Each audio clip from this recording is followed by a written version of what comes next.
Thank you for joining us here on the Flux cast. Today we are on location because I was sick of hearing my dogs. Today I am free at last.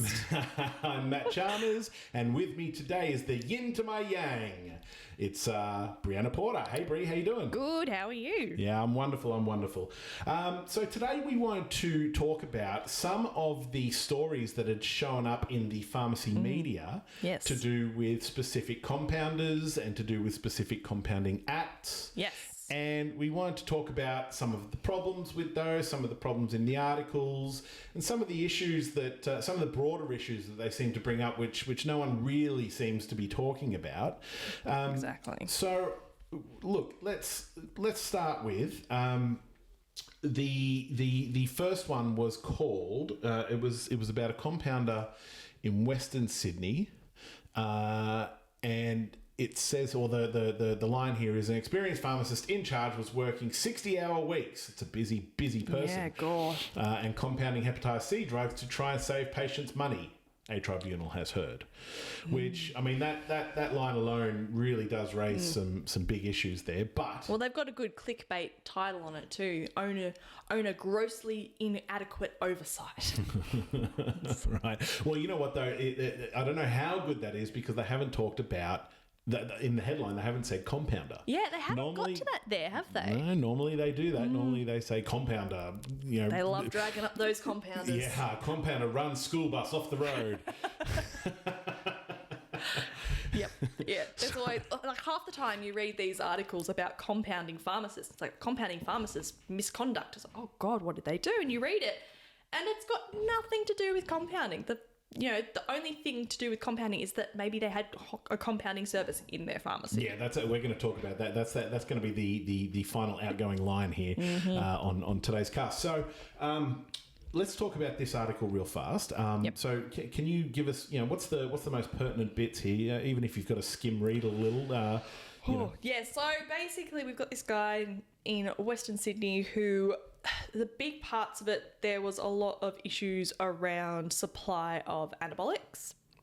There was issues with the actual supply of the compounded medicines themselves. So where they were supplying medicines which there was a commercially available product on the market that the patients could have used, but they were compounding a therapy instead. The excuse they gave was because it was significantly cheaper for the patient. And I think in these cases, like, we're talking like tens of thousands of dollars cheaper.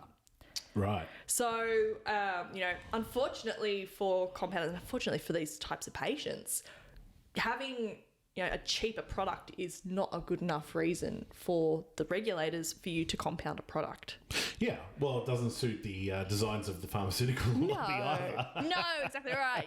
They're probably not going to be happy this guy was, chipping out $30,000 of their sales every how often. Now, I don't know if you can answer this, but do you know if it was a similar product to a TGA registered product, or was it a TGA registered product that he was compounding? It was a TGA registered product. Wow.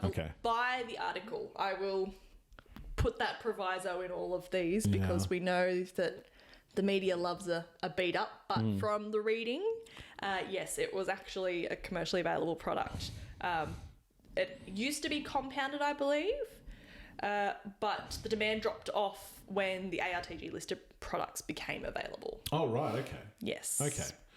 Well, that's interesting. Look, that just points to the self-fulfilling prophecy that is compounding. I mean, we've always talked about that. When a product gets big enough, somebody's going to pick it up. Like, if it's always that good, if it's that good, why would you not make it a commercial product? Yeah, as a drug company, you always have that, and then you'll get some guy with deep pockets will come in and just say, "Oh, thank you very much. We'll take it from here." That's it. Yeah, you need a rich guy with I could do that complex. Yeah. So but this article here, it talks about the commercially available product was priced between $30,000 to $60,000. Wow. Yeah, big money. So that just puts a massive target on your back, I think, if you're talking about drugs that big of a difference. In comparison to the compounded equivalent, which was between $1,600 and $2,300. Wow. How is that for a difference? Massive. Yeah. That's big bickies, right? So That's I think they do talk about I mean, that's life-changing for a... Well, see, that's the thing. I think that's what they talk about later, is that this is life-saving treatment for these patients, which they might not have been able to access. Sure. And that's always been something in the back of my brain when you talk about commercially available products being accessible. Yeah. Like, does the mere existence of them mean that they are commercially available? Or, you know, what if you've got a patient who cannot afford $30,000 to $60,000? Yeah. I wouldn't be able to afford that right now. Well, and then when you look at the particular medical ailment here as well, I mean, hepatitis C is, you know, there's plenty of ways to get it, but let's face it, a large cohort of those patients are, you know, probably leading a lifestyle that may not lend itself to paying $60,000 for a medicine. Yeah, they're probably not going to be in that bucket of people. Yeah. So, you know, he thought he had a duty of care to these patients. This is what the article says. He actually thought he had a duty of care to do that for these people because it saved their life. But it's just such a hard thing between, you know, this is where compliance and real world clash. Yeah. It's like, where do you turn around and go, sorry, mate, you don't have $60,000, so you don't get to live. Right? Well, yeah. Like, that's, yeah.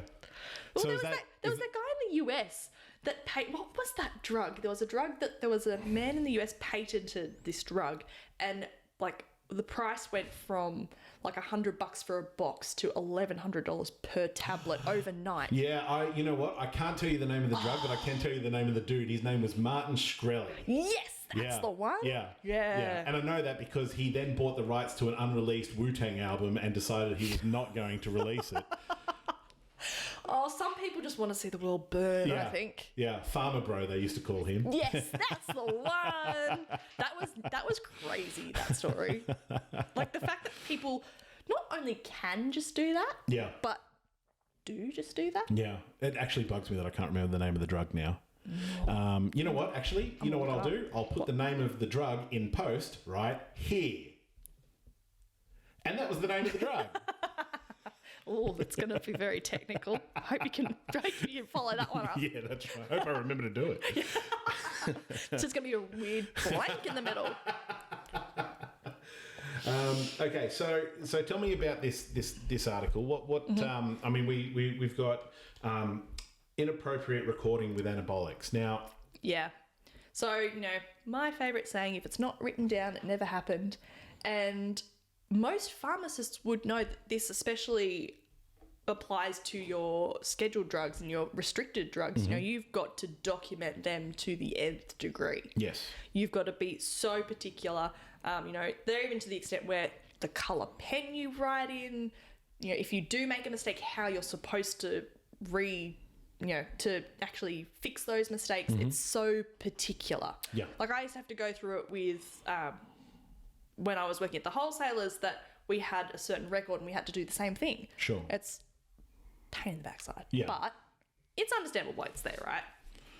So these guys, they weren't recording the dispensing records properly for the supply of things like phentamine, anastrozole, somatropin, and testosterone as well.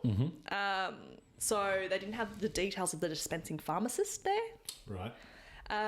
They also had dispensing technicians putting their name on Schedule 8 products. So when they were dispensing Schedule 8, the dispensing technicians, where it needs to be a pharmacist. Right.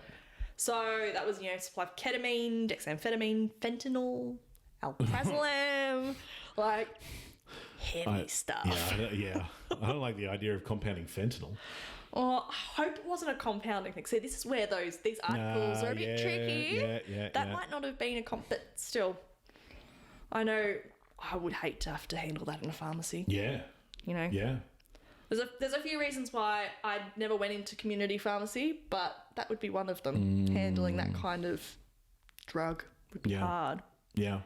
So, but those things, it's, you know, that's about the documentation. See, we don't know whether those dispensing technicians, they may have been the ones doing the keystrokes. Yes.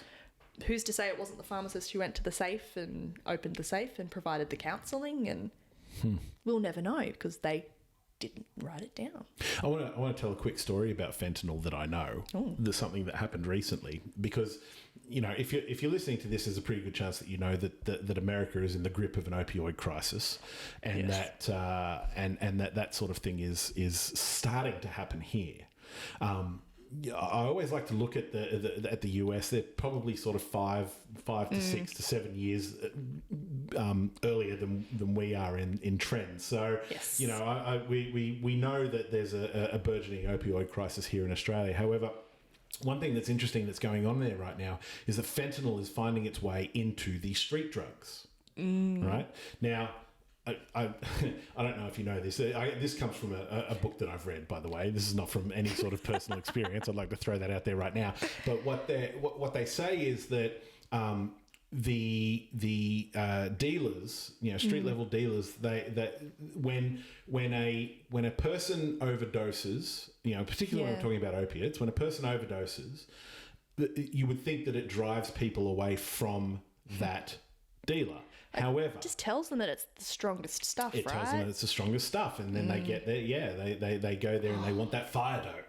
God. So what they're finding is that fentanyl is making its way into the into the opiates, the street level dealers. Now, what's weird is for some reason it's making its way into the cocaine over there now. I actually seen a documentary on this, right? And it was like a particular city in the US where it was just rife. Yeah. There's a lot of cities where it's just but what's interesting is that the fact that it's making its way into the cocaine. What a weird. Now here's a horror story for you. So there was 4 people decided to have themselves a little cocaine party. Yeah. They start taking the cocaine and in whatever fashion. And you sound like a dad when you say it that way. They start taking the cocaine. One of them, she says, I don't feel very good. I'm going to go and lie down. When she wakes up, she can't move. Oh, Jesus. She's stuck in the bed. She's kind of locked into the bed. She can't move. Eventually, she builds up enough strength to be able to find her way to a phone. And she calls because she's been calling out for her friends that are supposedly out there in this apartment. Oh, it gives me goosebumps. And whoever comes to find her and help her out, well, they find her. She's not doing very well. The others are dead. Oh, God. Fentanyl in the cocaine. Jesus Christ. So that's something that we've got to start looking out for, for particularly diversion. For yeah. Well, there have been I've read a few articles recently where they're really highlighting drugs that are key risks for diversion, and it may not be things that we've looked at before, but it's there's definitely a whole lot of opioid things that are on the radar of the regulators and that are definitely becoming a real focus for them. I know that the New South Wales Council, at least, not to talk. I don't know about the other councils, but I know that the New South Wales Council for sure, they have a whole project based around, looking at the opioid situation in pharmacies at the moment, because the documentation and everything like that, it's not up to scratch. And as I said, unless you've got it written down somewhere, you can't say whether it's definitely happening or not. If it's being done the right way, where a key's being left, where, you just can't be sloppy with this sort of thing. Yeah. So... Yeah. Yes. So just here's a bit of home reading for you. If you want to know more about the opiate crisis and how it happened in America and potentially how it could happen here, have a look at a book called Dreamland by Sam Quinones. Ooh. I'm going to put that in the description. But that's a great book. It tells a really interesting story about the We need to the start opiate crisis. a Matt's book club or something. Absolutely. We're going to start Matt's book club. Make everyone sad and depressed. All right. Okay. Let's go back. So so the inappropriate recording there of the scheduled drugs. Now, I want to make it very clear, we're not talking about this sort of stuff because we want to, hang crap on a poor pharmacist that's been suspended. No. We're making note of these things because there might be just some things that come up in these discussions where in your practice you go, you know what, I didn't know that, and I've got to go back and fix all of that now. So yeah, exactly. And that's what I think when we were looking at these articles and thought, we're going to have to talk about this, it was because, I feel like the compounders really are getting the shit hung on them by other people. Mm-hmm. We know that there are good compounders out there. We know there are people out there that are trying to do the right thing. Hopefully these sort of events and what has come to the attention of these media outlets and of the regulators, or, are listed as concerns by the regulators, will help you avoid them. Yeah. Yeah. That's all we're doing here. Yeah. The ARTG products being compounded. I mean, there was some other ones there that they listed in the article. Yeah, if you've got that there, would you be able to read that off? Because look, that's a big thing, and it seems to be falling. A lot of people are falling foul of that, and if this fellow was able to demonstrate with clear numbers the benefit of. Take away the rules for a moment. He was able to demonstrate the clear benefit to patients on compounding an ARTG product. Now, you can't do it. I'm not saying that you should do it or anything like that. But, he was able to demonstrate with clear numbers the benefit to the patient. Sometimes that just doesn't exist, though. Sometimes there is a clear financial benefit, not to the patient, but to the pharmacist involved. And unfortunately, this same person was doing that as well. I think it's that inability to sort of draw a line that means that they sway to the side of more conservative. Because you're saying, if you just say to them, oh, look, if you can show that it's beneficial to the patient to use a commercial product, to use a compounded product rather, then go for it. But without sort of setting those restrictions of, okay, well, price can't be a requirement, because then you get people trying to do it dirt cheap, so they do it dodgy. Yeah. And so that's like the biggest risk, people not doing it properly. So if you sort of give them that motivator of, well, if you can prove that it's cheaper, then go for it. Yeah. So, but then, there's always exceptions to the rule. Yes. Yeah. In life. I'm not saying that's in compliance. In life, there's always exceptions to the rule. Like the difference of, in some instances, $58,000. It's a lot. Like that's not just somebody, like if it's costing that drug company, $45,000, say they make a 15 margin on it. If it's costing them $45,000 to make that product, I'll eat my hat. But at the same time, I guess I don't know how it's made, so... Yeah. But, yeah, it is... Someone's got to cry for the pharmaceutical companies. Not enough is done about that, Someone's got to cry for them. They do enough crying for themselves. No, you know what it was? It wasn't other ARTG products. It was the dispensing for products that weren't an approved therapeutic outcome. Oh, right, okay. Well, that's a very odd thing to say about a compounded product, which is essentially off-label. Yes. So that's what I was wondering before, and whether it's whether I'm trying to find the spot, so I'm a bit... Okay. But... So, I'll speculate there. Yeah. I would say that what they've done is they've paraphrased there, and perhaps in this particular pharmacist, section 150 or something like that, they've said they haven't been able to give sufficient evidence for the therapeutic use of this product. Okay. Look, that's just me having a guess, knowing what I know about how they function and how they work. But and what's interesting is that we're going to talk about the standard of evidence, I believe, next week. Is that right? Yes. Yeah, we're going to talk about the standard of evidence next week with a PhD in this particular area. That's right, an expert in this particular area. Clinical evidence and the actual quality of it. Yeah. Yeah. So let's hold on to your hats for that one. That one we're trying to completely arm you. That's it. You want all the knowledge. Yeah. Okay. Oh, where is it?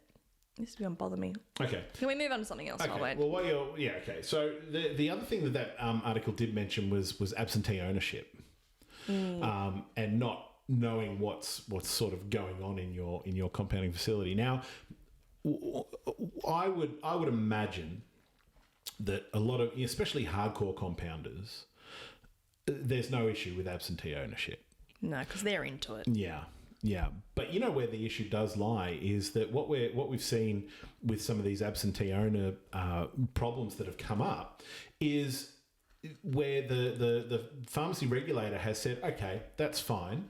You don't know what's going on in your pharmacy because you don't go there. You've said that, your evidence says that. So what we're going to do is we're going to say, now you can no longer compound in any pharmacy in which you have an ownership. Which, on the face of it, you sort of go, well, I only own one pharmacy, so that would wipe me out or whatever. Yeah. But what is interesting about that is that if you own or have an ownership stake in, say, 5, 6, 7, 8, 10 pharmacies, whatever it is, then it puts a restriction on not only you, but your partners as well in those pharmacies. Because all of a sudden, through something that happened in a pharmacy that could be in another state, pharmacies are not, any of the pharmacies in which you have pecuniary interest are no longer allowed to compound. So and that's happened to a few groups now. Yeah. Big groups. Where you might have minority shareholders. Yeah, they don't even own the most of it. It's just, and I think that's a lot of what they're looking at, because that's kind of been with the council at the moment has been opioids, absentee owners, and compounding. Right. They're hot buttons at the moment. Yeah. And when you've got an absentee owner with an opioid issue in their compounding pharmacy, it's like the trifecta. Like, 3 birds, 1 stone. They're good. So, but yeah, as you're saying, it doesn't matter how much interest, and that's the wording on those restrictions is any business you have a pecuniary interest in. Yeah. Doesn't matter how large, how small, if you're the managing director or not. Yeah. So, if you've got other people in your businesses, you could royally screw them over too. Yes. Yeah. So it's definitely something you've got to look at. So, but yeah, with the absentee owner, for this particular owner, there's a lot of talk about they haven't got adequate policies and procedures to support his pharmacists and his staff in compounding and supplying drugs. The staff weren't trained properly to do those things. A properly developed quality management system could be the difference between carrying out your business as normal and appearing before regulators and ending up as another juicy story for the pharmacy media. Quality management is key, and demonstrating knowledge of the system you and your staff developed is a way to win, maintain, and protect your business. A membership with Flux Pharma has modules delivered to you and your staff every month, designed as a practical look at compounding quality that you can implement in your business. Visit fluxpharma.com.au and begin your journey towards better quality management today. Let's get back to it. There was a couple of things that they put in there around the opioids that they didn't have adequate policies and procedures. And again, it comes back to documentation. There was nothing documented saying, the policy is, and I can guarantee you, any pharmacy you walked into, they have policies. They can tell you, like you say, well, what do you do here? And they say, well, we're not allowed to take things out of the safe because that's the pharmacist's job. Right. But unless it's documented, again, how do you prove that? Yeah. And also, how do you train your staff adequately on a policy if you don't have training tools, you don't have those structures in place to show that you've trained them to actually purposefully do it? You know, just assuming people will learn along the way isn't good enough. Yeah, it used to be. Used to be. It's not anymore. No way. Yeah. You know, if you come up in front of the council, that's one of the things they're going to ask you is, how do you train your staff? Yeah. You know, and just saying, oh, I sent them off to a course once 3 years ago, that's not good enough. Yeah. Yeah, you need to be able to demonstrate ongoing learning. It has to be all the time. It has to be ongoing. It has to be improving on everything. You know, I'm a strong believer in everyone can improve. It doesn't matter how good you are, how, you know, or to quote the article, how much of a tight ship you might run. Everybody's got an improvement opportunity. So there's always opportunities for training. There's always opportunities, even just opportunities to record those trainings. Like if you have a staff meeting once a fortnight to give your store updates on the business or on products that you're bringing in, that's training. Yes. Record it. Yeah. You know, all of that sort of stuff, but it has to be done in a way that is demonstrative that you've actually done it.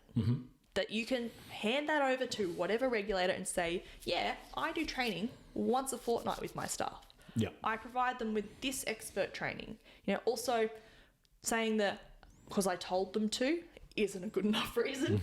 That's not good enough training. You know, we're dealing in evidence-based medicine. We need to have evidence-based training. Sure. So, you know, using expertise, using external suppliers like Flux. Hey, we're there. But using external suppliers, using knowledge, like, you know, a lot of drug companies supply training through their reps for each product when they bring a new product out. Yep. That's all training. But you need to write it down. You need to have a policies and procedures manual. You know, it's something that backs you up, but it also gives you as an absentee owner, as an owner who's not there all the time, it can give you peace of mind that if people are confused about something or if they're not quite sure what they're supposed to be doing, they know where to go to get that information as well. Yeah. Because, you know, you could do your training, you do your competency, so you do have confidence in the staff, but part of that training competency needs to be, if you do have a question, where do you go to get more information? Yeah. You know, at the end of the day, we don't all know everything. Yeah.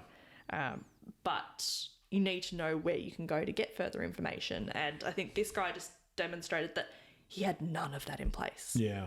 There was no structure in place, no QA systems or QA processes in place to even try to assure the quality and safety of these products. Yeah. Okay. Well, you know, I wish him well. Yes, I know. I must admit, you know, you read all these horrible things, but it's like, oh, for that to happen to another human being would be, it would be an awful experience to go through. Absolutely. Awful. Absolutely. And, you know, I hope for his sake that this is a beat up. I always read these articles because I know that I've read articles in the past that I know the facts are inflated. Yes. Yep. And so I really hope for these people's sake, when I read these stories, I always think to myself in the back of my mind, maybe it's just, you know, a bit inflated. Yeah. But those numbers are scary. Yeah. They're real scary. Look, let's move on. Let's talk about there was another article. It was entitled "Batch Compounding." Bum, bum, bum, with a grey, sketchy looking photo on the. Yeah. It's a good Halloween one. Now I've got a soundboard on this recorder that we use. I should have put like a thunderbolt there or something, you know. And and a wolf in the background, and something to conjure up some scary images. Now, what does it say here? Compounding was carried out on an open bench used to store food and drinks in one pharmacy, while others diluted commercial eye drops to create a non-sterile final product. So we've got one person compounding in the kitchen. Oof.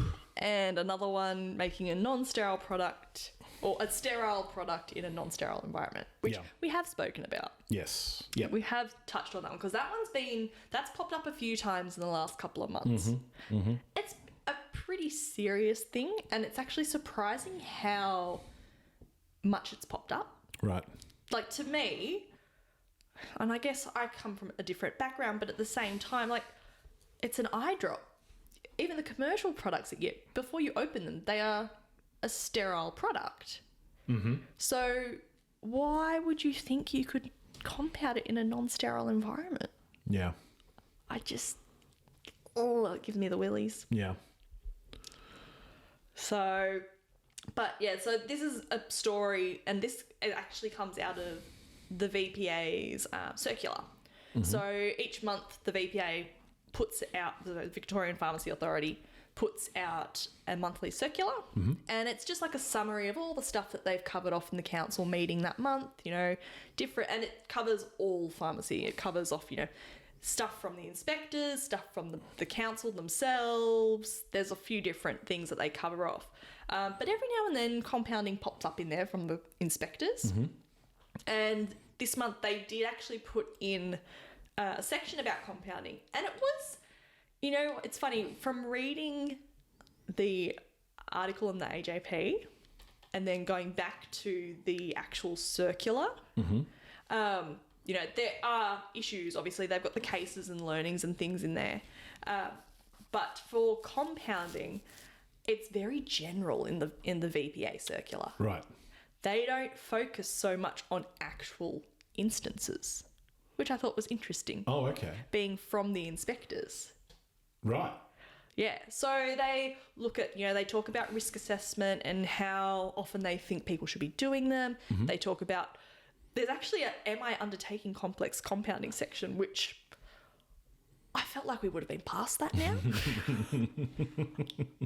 Like, I think we all, by 2021, we kind of know what complex compounding is. Surely.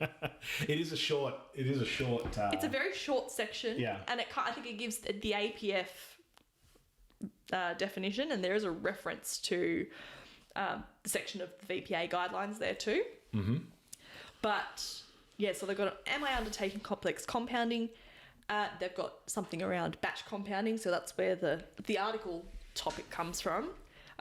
Can I batch compound? And then they have a very teeny tiny section at the bottom, which is recent case studies. Right. Okay. Well, sorry. Go back to the batch compounding, because can you just give us the skimmed version? What does it say? Because that's a question that came up in the PBA forum in the afternoon session. Yes. About batch compounding. And what was interesting was it was answered, but it was answered differently for those in South Australia. I find that bizarre. Yeah. So what does Victoria say about it? So they've said that you guys, so this, summary of what they've put there is, this is the therapeutic goods regulation exemption that you operate under as a pharmacist. Mm-hmm. And as a result, you are not permitted to make products in anticipation or to batch products before you get a script. Mm-hmm. They then refer to the Pharmacy Board guidelines stating that you can only batch when you have a prescription for identical products. Right. So if you collect up 5 of the same script, you can make them at once. Okay. But, and they're very heavy on risk management in this circular, which I love. Falls back into QA and everything. Everything comes down to risk management and risk mitigation, guys. But they come back to, that's fine. You can do batch manufacturing or batch compounding. I won't call it manufacturing. Mm-hmm. Batch compounding if you have all the scripts, but you need to do a risk assessment on what it means to do a batch as well. What are the added risks of batch compounding? Mm-hmm. Because there are added risks. The way I explain it to people, if you have one run of 5 products and you stuff up once, mm-hmm. you affect 5 people. Yes. So the stakes are higher. Yeah. Whether that's better than doing 25 of the identical product one after the other. Like, are you more likely to make mistakes that way? I don't know. Yeah. So it just, comes down to the product itself and the risk management and the risk assessment based on that particular product and batch size. Yeah. So that's their line is, yes, you can, if you, 1, have all the prescriptions, mm-hmm. and 2, make sure you do a risk assessment for batch compounding. Yeah. Make sure that you cover off all your risk mitigation. Yeah. Yeah. So, but I'm really curious about the South Australia thing because it's the guidelines. It's the federal guidelines that say you can't. Yeah. And the Therapeutic Goods Administration exemption is for a named patient. Yeah. Yeah.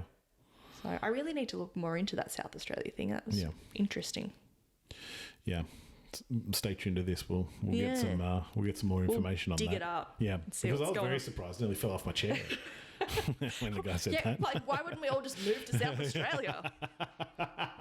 It's nice. It's quiet. I know one pharmacy that might be listening now going, oh God, no, don't do that. Don't do come that. here. Don't come here.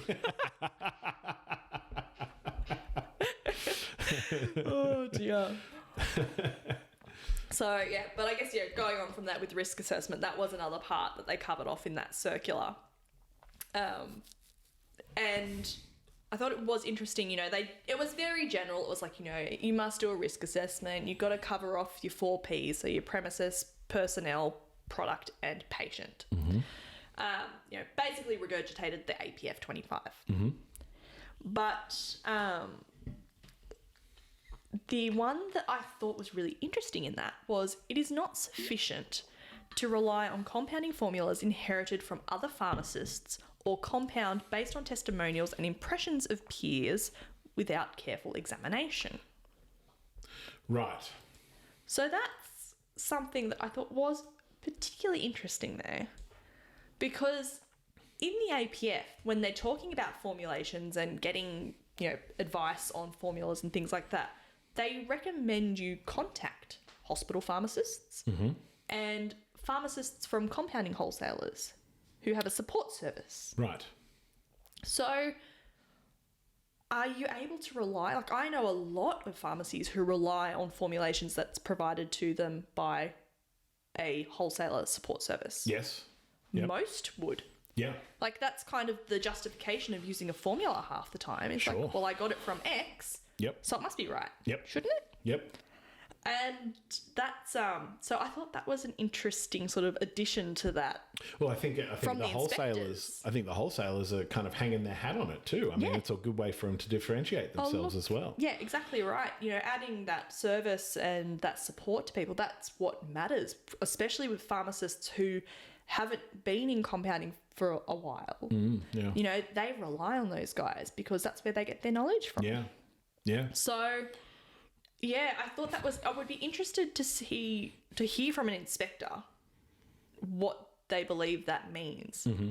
Do they think that peers are still, the hospital pharmacists or the wholesalers? Yeah. Because, the wholesalers and the hospital pharmacists, they still go through pharmacy school. Mm-hmm. They don't have, there's not like a special hospital pharmacist component to their university degree that means that they do more formulation. Yeah. They've got more experience Right. in formulation because they do deal with more weird and wonderfuls, I guess. But, even these support services, you don't have to have a qualification to be in a support service. Yeah. There's nothing. So it's funny that they put that note in there. I just thought that was very interesting. So I don't know whether they've just come across a whole lot of people, like I said, that when you go, well, where'd you get the formula from? And they go, oh, such and such gave it to me. Yeah. And they say, well, how do you know that such and such is on their game? Yes. So Yeah, and that's an interesting point. I mean, I come from a long time ago. I started in compounding, and that was compounding pharmacists were always just distrustful of each other. There was no sharing of anything. Oh, that's until I think it's only been 12 months ago that I've seen any sort of collaboration. Yeah. Which is good. I mean, ultimately, it's good fabulous. for the industry. Yeah. I'm glad that it's happening. I'm happy to see it. Yeah.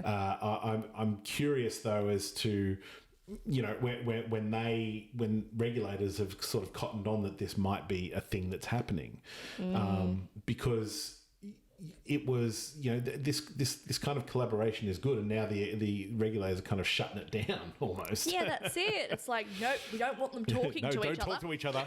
No. Divide and conquer. Divide and conquer. That's exactly what it is.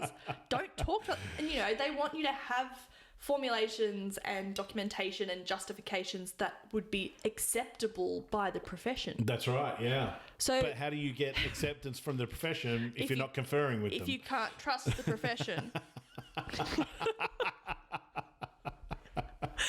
Oh, these poor pharmacists. Yeah. Oh. We're going to call this the circle of regulation, right?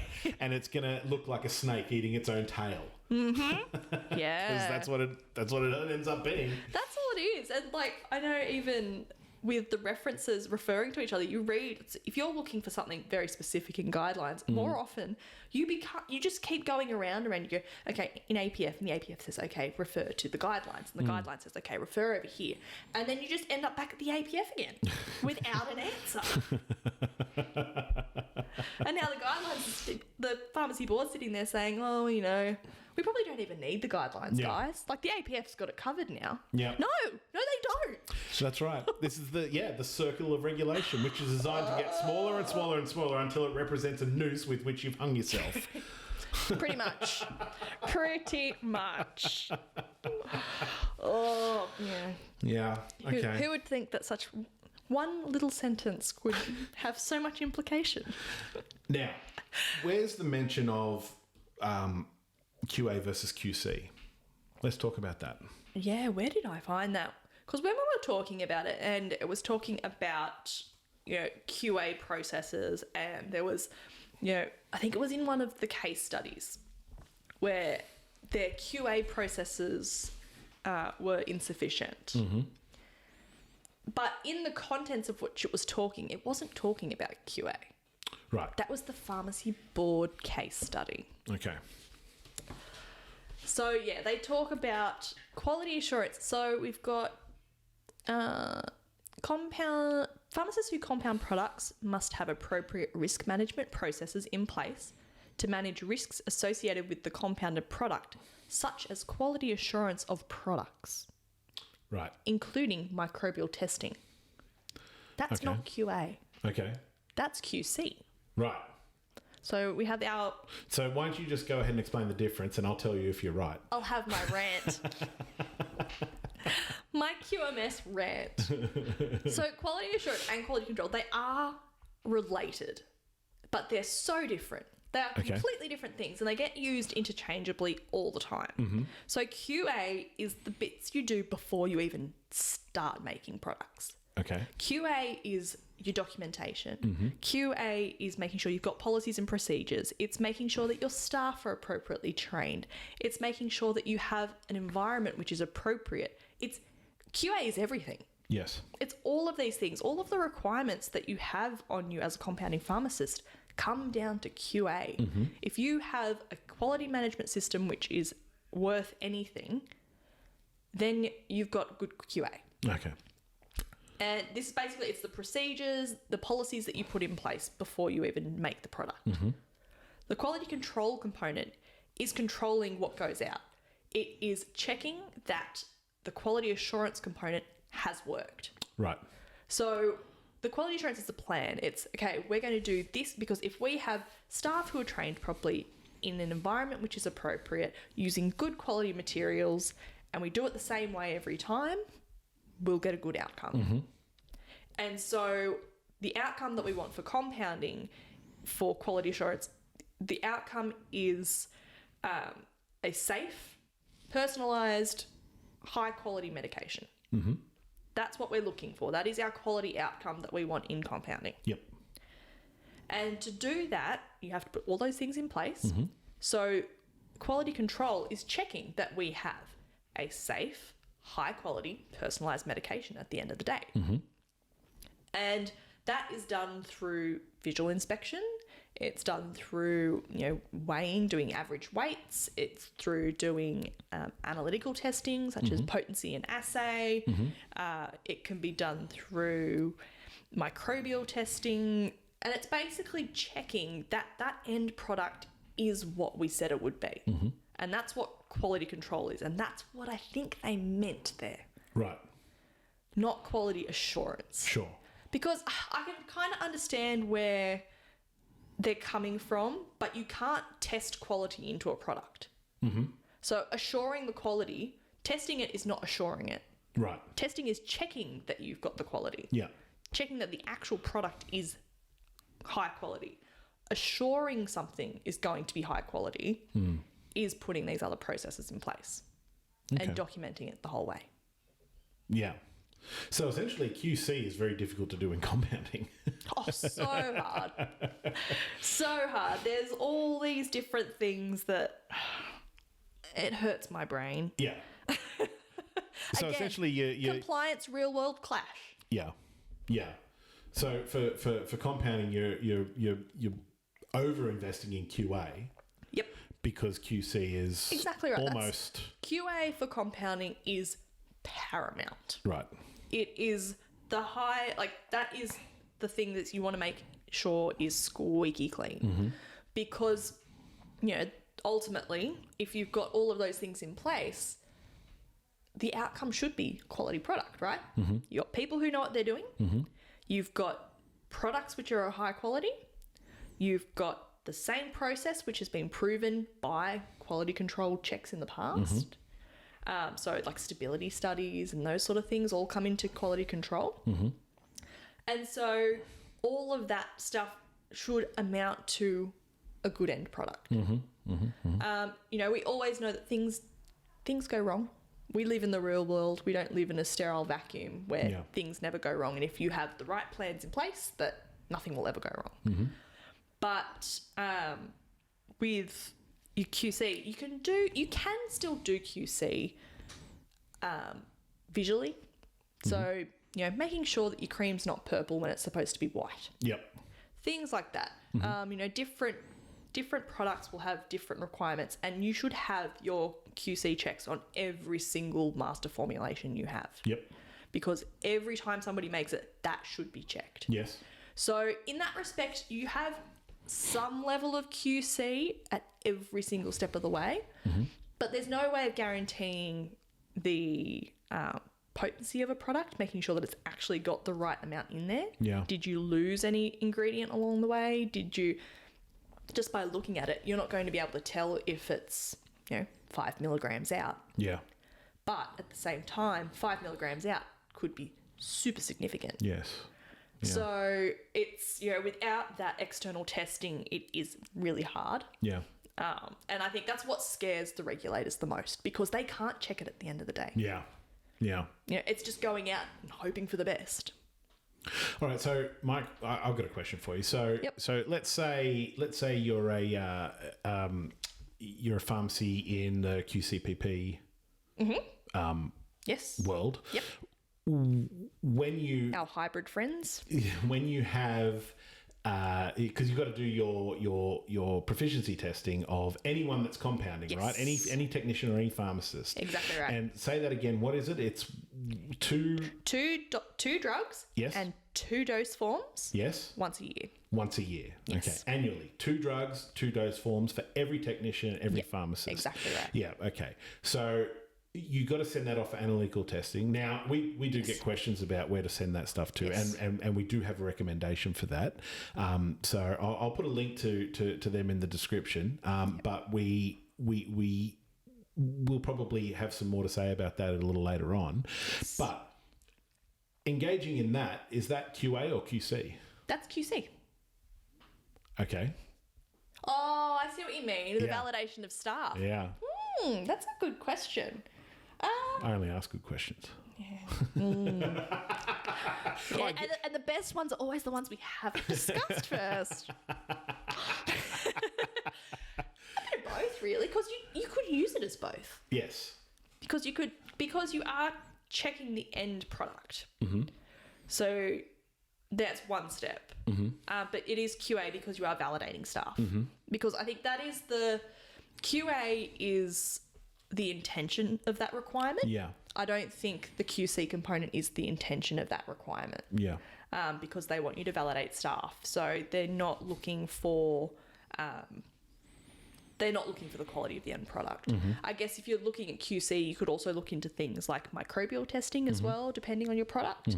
So if you've got something that's not preserved or minimally preserved, which can often be the case in compounding, then those sort of things, you probably want to look at microbial testing. You know, I know an analytical chemist, and when I say, we need to do some QC testing, and she goes, okay, what do you want? And then I get this email that's like 6 pages long of all the things that you need to consider.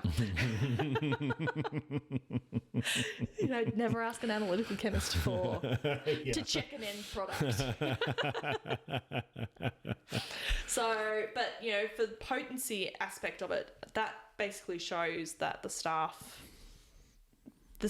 process is followed, that they have actually done it properly. Yeah.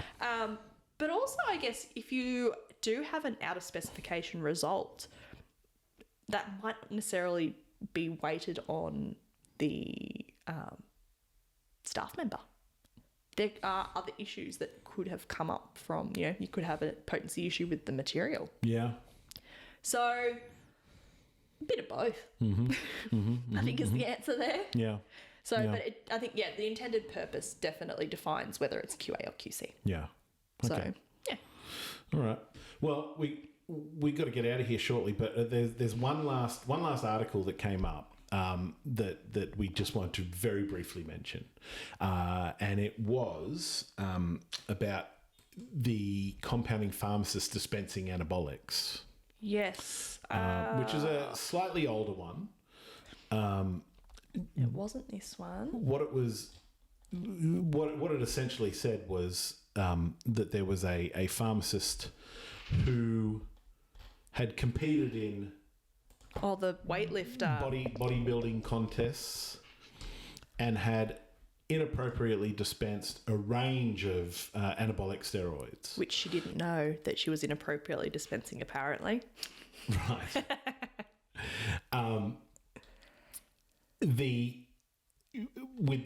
Now look, the list was, you know, Reandron, just found it now, Decaduramab. Yep. What else was on there? Sustanon, Andriol, Primatestin, Proviron, and Reandron. Yeah. Now, what's interesting is if you look at the headline, or in the first line of the article, it says, and I'll read it to you. It says, a 45-year-old pharmacist from Western Australia has been suspended after inappropriately dispensing anabolic androgenic steroids to patients between August 2008, April 2009. So they've dug it up from way back. Now, what's interesting is, second line, it says, the pharmacist was the sole proprietor of a compounding pharmacy when she dispensed drugs, including the aforementioned anabolic steroids. Now, here's the thing, is it doesn't say anywhere that she was compounding those. No, she dispensed them. It just says that she dispensed them. And there's no further description about the compounding. Nothing else there about her compounding, about anything to do with her being a compounding pharmacist, just in the first line, a compounding pharmacist. Now, come on. Yeah, you know. That's it.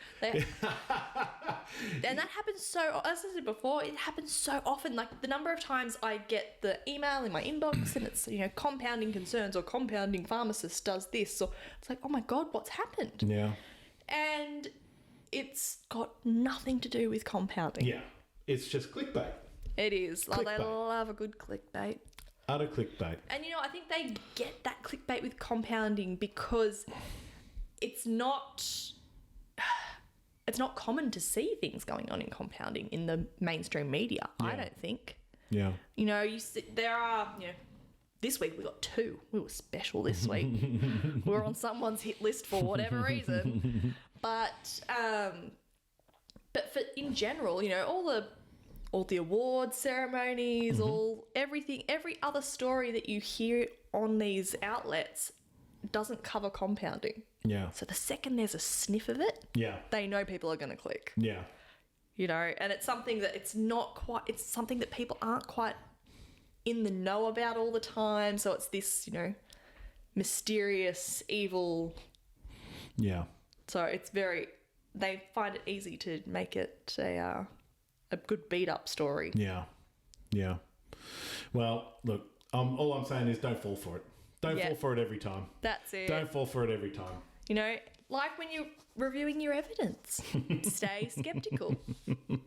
So, look, just to give you a preview for next week, we're really excited about next week's show because, as we said before, we do have a guest coming in, a world expert. Yes. Internationally renowned. Yeah, in evidence and clinical trials. And so, you know, there's two things that are kind of weighing heavily in the compounding world. So we are very much looking forward to that. Yeah, I'm really curious to see what her take on it all is. Yeah. So stay tuned. We'll see you next week. Thanks, Bree. See you later, guys. Bye. Bye.